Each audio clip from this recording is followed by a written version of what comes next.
You were not sent to this message by accident, and before this is over, something inside you is going to shift in a way you have been needing for a long time. There is a question you have been carrying quietly, maybe even too embarrassed to say out loud. And that question is, why does the person I want not seem to see me the way I see them? Why do people enjoy my company, appreciate my presence, call me a good person, but still not choose me for something permanent? Why does love seem to get close and then stop just short of becoming something that lasts? You have been kind, you have been available, you have been patient, you have shown up, and still something seems to be missing in the way others perceive you when it comes to forever. Today, heaven is answering that question directly. And the answer is not what most people will tell you. It is deeper, it is more personal, and it is going to require honesty from you. The secret to making someone see you as marriage material is not about being more attractive, more successful, or more agreeable. It is about something that lives on the inside of you, something that radiates outward before you even open your mouth, something that either draws the right people toward commitment or keeps them comfortable with casualness. And that something is the way you carry your own value. Let me say that again because this is the foundation of everything else that will be said in this message. The way you carry your own value determines how others assign value to you. Proverbs 31 verse 25 says, "She is clothed with strength and dignity, and she laughs without fear of the future." That verse is not describing a physical appearance. It is describing an inner posture, a way of moving through the world that comes from knowing who you are and refusing to shrink that knowledge for anyone. When you walk into a room carrying the quiet confidence of someone who knows their worth, something shifts in the atmosphere around you. People do not just see you, they sense you, they feel the weight of your presence, and something in them recognizes that this is not someone to be treated casually. But when you walk into a room carrying unspoken apologies for your own existence, when your energy says, "Please like me, please choose me, please find me worthy," people feel that too. And without even knowing why, they begin to treat you according to the signal you are sending. This is not about arrogance. This is not about pretending to be unbothered when you are hurting. This is about the deep, settled knowledge that you were created with purpose, with beauty, with gifts that are specific to you, and that you do not need to perform or shrink or chase in order to deserve love. Subscribe to this channel right now if you are ready to receive the deeper truth that most people never get told, because this message is just the beginning of what heaven wants to say to you. Now, let me go deeper into something that is costing a lot of people the very thing they want, and that is the habit of being too available too soon. There is a difference between being warm and being boundaryless. There is a difference between being caring and being someone who abandons their own life the moment someone shows them attention. When you make yourself endlessly available to someone who has not yet committed to you, when you rearrange your schedule, compromise your standards, answer every message within seconds, and make their comfort your priority before they have earned that level of access, you are accidentally communicating something dangerous. You are communicating that you do not have a life of your own that is worth protecting. And the heart of a person who is looking for a life partner is looking for someone whose life they want to join, not someone who is waiting to be filled by them. Think about that carefully. The person who is right for you is not looking for someone who has nothing going on and is fully available to orbit around them. They are looking for someone whose world is rich, whose time is valuable, whose energy is intentional, and who chooses to include them because they genuinely want to, not because they have nothing else. This does not mean playing games. This does not mean creating artificial distance or pretending to be busy when you are not. This means actually building a life that is full enough that your presence in someone's world is a gift rather than a given. Genesis 2 verse 18 says, "The Lord God said, 'It is not good for the man to be alone. I will make a helper suitable for him.' The word suitable in that verse carries enormous weight. It means fitting. It means matched. It means someone whose design aligns with the design of the other. You were not created to be a placeholder or a pastime. You were created to be suitable, to be the right fit. And the right fit does not come by making yourself into whatever someone else seems to want. The right fit comes by being so fully yourself that the person designed for you recognizes you when they see you. Now I want to speak to something that is even more sensitive, and that is the way many people unknowingly communicate emotional desperation without realizing it. Emotional desperation does not always look like begging or crying. Sometimes it looks like laughing too hard at everything someone says, agreeing with opinions you do not actually hold, tolerating treatment that makes you uncomfortable because you are afraid that speaking up will make them leave. Sometimes it looks like bringing up the future too early, trying to fast-track intimacy to secure commitment, or making yourself indispensable through acts of service before a relationship has even been established. All of these behaviors, however well-intentioned, send the same message to the subconscious mind of the person you are trying to win over. They say, "I am afraid of losing you," and that fear makes the other person feel the weight of a responsibility they did not sign up for. No one wants to feel like someone else's emotional stability is in their hands before they have even decided if they want to build a future with that person. What draws a person toward commitment is the opposite of neediness. It is the sense that the person across from them is complete, that they have chosen to invite love into a life that is already good, not a life that is empty and waiting to be rescued. Like this video, if you have ever felt like you were trying too hard in a situation and did not know how to stop, because heaven sees that and this message is the course correction you needed. Let me now tell you something about standards that will challenge the way you have been thinking. Many people believe that having high standards is what pushes people away. They have been told to lower their expectations, to be more realistic, to stop being too picky, and over time, they have started to quietly settle for less than what they know they deserve. But here is what heaven wants you to hear today. Your standards do not push the right person away. They are the filter that keeps the wrong ones from getting too close. When you know what you will not accept, and you enforce that knowledge with grace and without apology, you communicate something to every person who encounters you. You communicate that your future belongs to someone who is serious, and serious people recognize and respect that signal. Casual people are repelled by it, and that is exactly the point. If someone walks away because you have standards, they were never your person.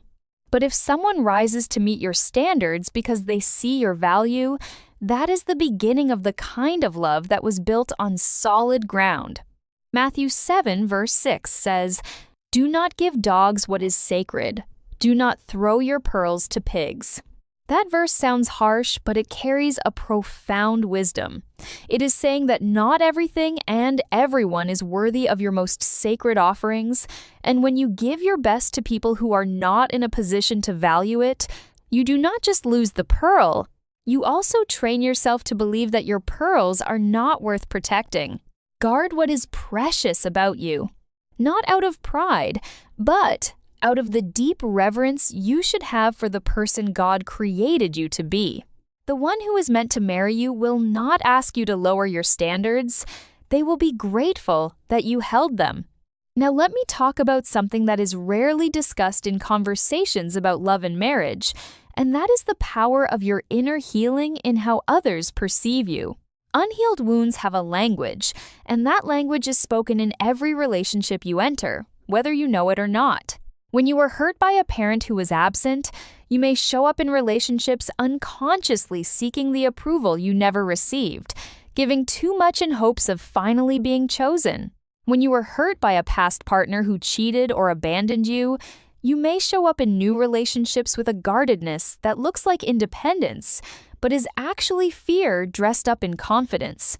When you are made to feel like you were too much or not enough, you may show up shrinking yourself or overcompensating, never quite able to settle into the security of being simply and authentically you. All of this plays out in ways that affect how others experience you, and often the very patterns that are meant to protect you end up creating the distance you are trying to close. The person who is ready for marriage is not someone who has no wounds, but someone who has done the work to understand their wounds and stop letting those wounds make decisions on their behalf. Healing is not just a personal gift to yourself. It is one of the greatest gifts you can bring to a marriage. Psalm 147 verse 3 says, "He heals the brokenhearted and binds up their wounds." That verse is a promise that your pain is not permanent, that every place in you that was broken is a candidate for restoration, and that the God who created you did not intend for your past to be the ceiling over your future. Comment below right now and tell heaven that you are ready to be healed. Tell God that you are willing to do the inner work, because the love that is coming deserves the best version of you, and so do you. Now, I want to speak about something that will feel counterintuitive, but is one of the most powerful truths in this entire message. The secret to making someone see you as marriage material is not to try to make them see you as marriage material. It is to become so aligned with your own purpose, so settled in your own identity, so anchored in your own faith and values, that the question of whether someone else sees your worth stops being the loudest voice in your life. When you are chasing the perception of another person, you are always slightly off-center. You are adjusting, auditioning, managing impressions rather than simply being. And people can feel that inauthenticity even when they cannot name it. But when you are so fully yourself, when your decisions come from your values rather than from the fear of what someone might think, when you are pursuing your purpose regardless of whether anyone is watching or applauding, something magnetic begins to happen. You stop attracting people who want to use you and start attracting people who want to build with you. You stop being entertainment and start being a destination. You stop being someone people enjoy for a season and start being someone people recognize as a partner for a lifetime. Jeremiah 29 verse 11 says, "For I know the plans I have for you, declares the Lord, plans to prosper you and not to harm you, plans to give you a hope and a future." That future is not just a career or a calling, it is a covenant, a partnership with someone who is designed to walk beside you in it. But they have to be able to find you, and they can only find you when you are fully present in the life you are supposed to be living, not hiding in the shadow of someone else's approval. Let me now address something that is quietly destroying the marriage readiness of an entire generation, and that is the confusion between intimacy and commitment. There are people right now who have been physically intimate with someone for months or years without any conversation about a future. There are people who have merged their lives in every practical sense, sharing space and time and emotional energy without a single honest conversation about where this is going. And they keep waiting, keep hoping that the depth of what they are giving will eventually produce the commitment they are longing for. But intimacy without covenant does not build a foundation. It builds an expectation gap, and that gap gets wider with every month that passes without clarity. One of the most powerful things you can do for your marriage readiness is to require the conversation. Not to give an ultimatum out of desperation, but to have the honest, grounded, mature conversation that says, "I value what we have. I value who you are. And I need to know if we are building towards something because I am not available for something that does not have a direction." That conversation will either clarify that this person is serious about you or reveal that they are not. And either way, that clarity is a gift. Because you cannot get to where you are going if you are standing in a place that has no future, and you cannot make space for the right person if you are fully occupied with someone who has never committed to being yours. 1 Corinthians 7 verse 2 says, "But since sexual immorality is occurring, each man should have sexual relations with his own wife, and each woman with her own husband." The design of God for intimacy was always covenant first, because covenant is the container that protects the depth of what true intimacy requires. Outside of that container, vulnerability becomes damage, and what was meant to be sacred becomes a wound. You were not created for situationships. You were not created to be someone's option. You were created for a covenant, and that is exactly what is available to you when you align your choices with your value. Subscribe to this channel because there is more that heaven needs to say to you, and every message here is a word released for someone who is ready to receive a truth that will change the direction of their life. Now let me talk about your spiritual life and how it directly affects your marriage readiness in ways that are often completely overlooked. The most attractive quality a person can carry into a relationship is not physical beauty or financial success. It is peace. A deep, unshakable, internally rooted peace that does not depend on circumstances, does not need constant reassurance, and does not collapse when things get difficult. That peace is the fruit of a life that is grounded in something bigger than feelings and seasons. It is the peace that comes from a genuine relationship with God, from spending time in prayer, from meditating on truth, from knowing who you are in the spirit beyond who you are in the natural. When someone meets a person who carries that kind of peace, something in them recognizes it as rare. They do not always know how to name what they are feeling, but they know that being around this person makes them feel stable, grounded, and safe. And safety is what every human heart is ultimately searching for in a life partner. Philippians 4 verse 7 says, "And the peace of God, which transcends all understanding, will guard your hearts and your minds in Christ Jesus." That peace is not something you manufacture. It is something you receive when you surrender the anxiety of trying to control outcomes and trust that the God who holds your future is more faithful than your fears. When you walk in that peace, you stop chasing and start attracting. You stop performing and start simply being. And the person who is right for you will be drawn to that peace like a compass is drawn to north, because it will feel like exactly what they have been looking for. Like this video, if you want more of that peace. If you want to be the kind of person who carries the atmosphere of God wherever they go, because that is exactly who you are being called to become. Now, I want to say something specific to those of you who have been watching others get chosen while you have been standing in the same place. You have been to weddings, you have been happy for people, genuinely happy, but you have driven home afterward with a quiet ache that you did not know how to pray about. You have wondered if there is something fundamentally wrong with you, something unlovable, something that makes you a beautiful option but never a permanent choice. I need you to hear this clearly. There is nothing wrong with you. The delay is not a verdict.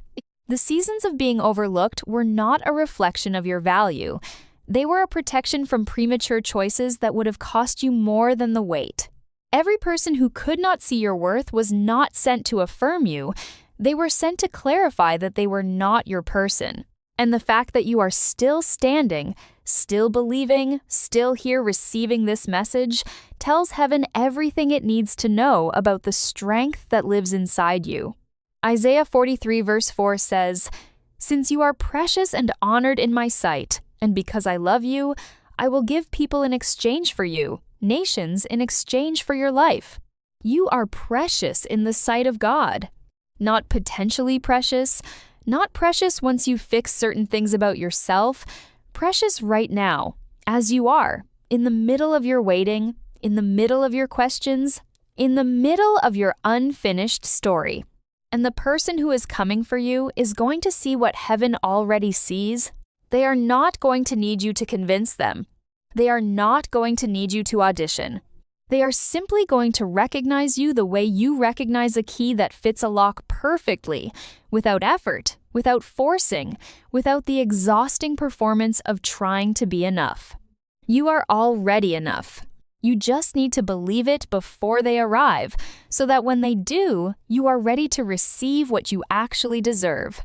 Now, let me bring this message to a close with the most practical and most spiritual instruction in everything that has been said today.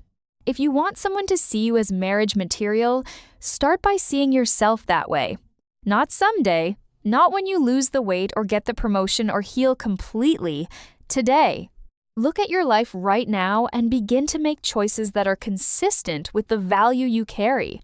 Stop accepting treatment that you would not advise your closest friend to accept.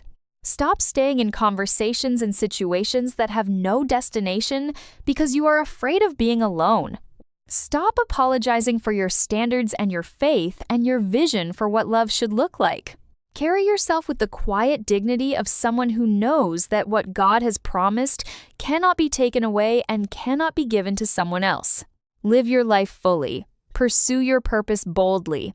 Invest in your healing intentionally, and let the peace of God be so visible in you that it becomes the first thing people notice when they enter your presence. Proverbs 4 verse 23 says, "Above all else, guard your heart, for everything you do flows from it." Your heart is the source, and everything that flows from it, how you love, how you choose, how you allow others to treat you, is shaped by what you believe about yourself in the deepest place. Guard it. Tend to it. Speak truth over it. Let God heal the parts that were wounded and strengthen the parts that were always whole. Because out of that heart, the right love is going to flow. And into that heart, the right person is going to pour something that you have never experienced before. The secret to being seen as marriage material was never about being perfect. It was always about being whole. Whole in your identity, whole in your faith, whole in your standards, whole in your peace, and whole in the unshakable belief that what God has written for your life is more beautiful than anything fear could build as an alternative. Comment below and declare that you are ready. Declare that you choose wholeness over performance, that you choose truth over desperation, and that you believe the love that is coming for you is real, because it is.